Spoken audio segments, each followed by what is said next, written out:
क्योंकि भोगियों के देश में रहते हैं, भोगी वातावरण में रहते हैं, तो सिर उठा के बोलते हैं हम अमेरिका जाके आए, हमारा भाई अमेरिका रहता है, हमारा काका अमेरिका रहता है। अरे भैया तू ये याद कर कि अमेरिका के प्रेसिडेंट को और कनाडा के प्रेसिडेंट को और रूस के प्रेसिडेंट को और दुनिया के सब प्रेसिडेंटों को जो सत्ता दे रहा है वो परमात्मा तुम्हारे हृदय में रहता है, उसका दावा क्यों नहीं करता है?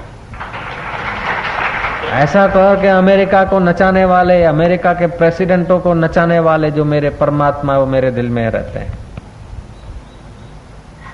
अनंत ब्रह्मांडों का स्वामी मेरा परमात्मा मेरे हृदय में रहता है।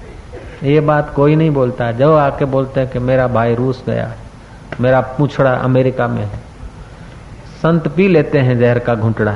चलो मूर्खों के बारात में जीने वाले लोगों के साथ जीते, चलो भाई ठीक है, बहुत सारू, वाह वाह भाई, वाह भाई वाह। लेकिन ये तो शर्म की बात है, ये गौरव लेने की बात नहीं है। गौरव लेने की तो यह बात है कि हमारा मनुष्य जन्म हुआ है, भगवान ने हमें विवेक दिया है, संतों का संग दिया है। स्वामी जी हम कोई जैसे तैसे नहीं है।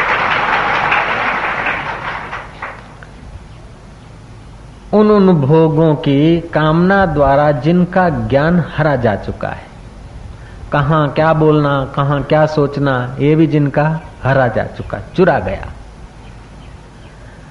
वे लोग ऐसे ऐसे व्यक्तियों का ही संग करते। अन्य देवताओं को,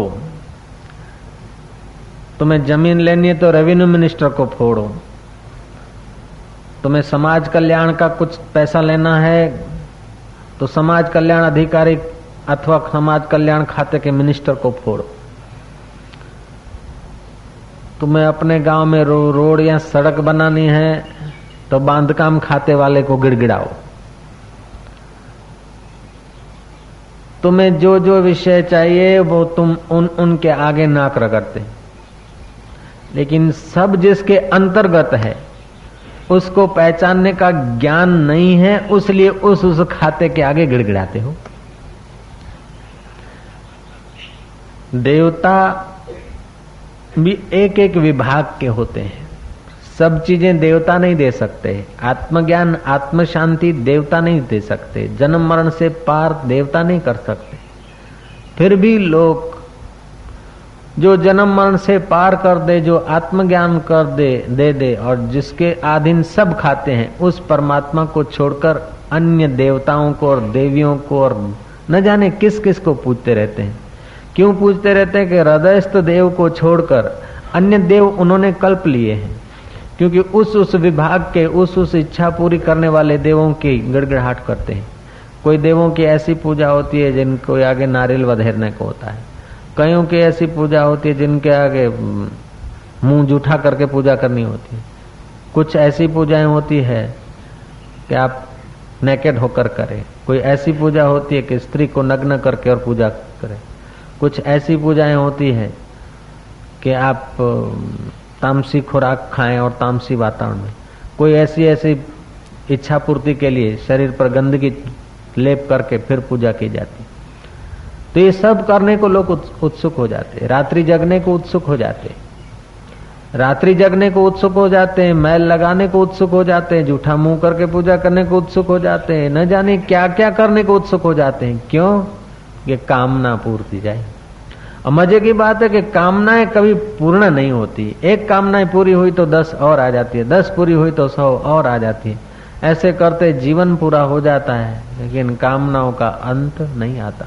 नष्ट हो गया और ज्ञान नष्ट हो गया तो मनुष्य शरीर वाले पशु हम कहने जाते।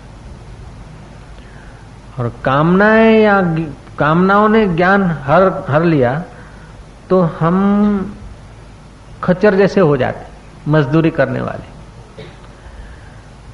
खच्चर बलवान तो होता है लेकिन बुद्धि उसके पास नहीं होती।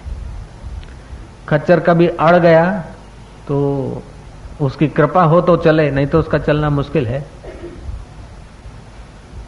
एक सौदागर खच्चरों को लिए जा रहा था और एक खच्चर अड़ गया। अड़ा हुआ खच्चर चलाना बड़ा मुश्किल होता है, लेकिन सौदागर बड़ा जानकार था, बाप दादों की कीमिया थी उसके पास। उसने क्या कहा, फट से मिट्टी उठाई और खच्चर के मुंह में दे मारे और खच्चर चल पड़ा। साधु ने पूछा कि भाई ये तेरे पास क्या मंत्र है, खच्चर को इतना जल्दी चला दिया, ये तूने क्या किया? बोले बस कोई खच्चर अड़ जाता है तो मुंह में मिट्टी डाल देता हूं, वो चल पड़ता है। तो मिट्टी का और उसके चलने का क्या संबंध है? मिट्टी खाना वो चाहता तो स्वयं भी खा सकता था। बोले मिट्टी खाना नहीं चाहता, वो अड़ जाता है। अड़ जाता है जब, तो उसके मुंह में मिट्टी डालता हूं तो मिट्टी थूकने के लिए उसकी वृत्ति फिर उधर चली आती, फिर पहले का निश्चय इसका गायब हो जाता है और चल पड़ता है।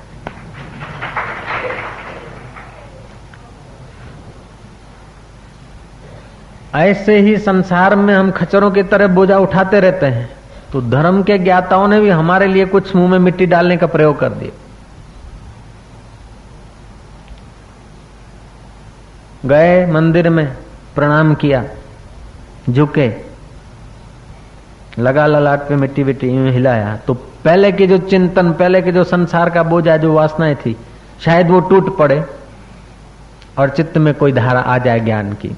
संत के पास गए, मंदिर में गए, घंटनाद किया, तो चित्त में जो पहले की पकड़ थी, पहले की वासना थी, घंटनाद करते हुए वासना टूटे और कोई वातावरण का फायदा मिल जाए।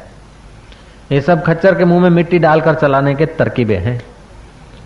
मंदिर में घंट बजाने से कोई ईश्वर को जागृति करना ऐसी बात नहीं है। हमारे मस्तक में चली हुई वासनाएं, पड़ी हुई पकड़े अगर हट जाए तो शायद उस वातावरण का लाभ मिल जाए। महापुरुष को दंडवत करते, उससे कोई महापुरुष बड़े थोड़े होते हैं, लेकिन ये खच्चर के मुंह में मिट्टी डालने की तरकीब है।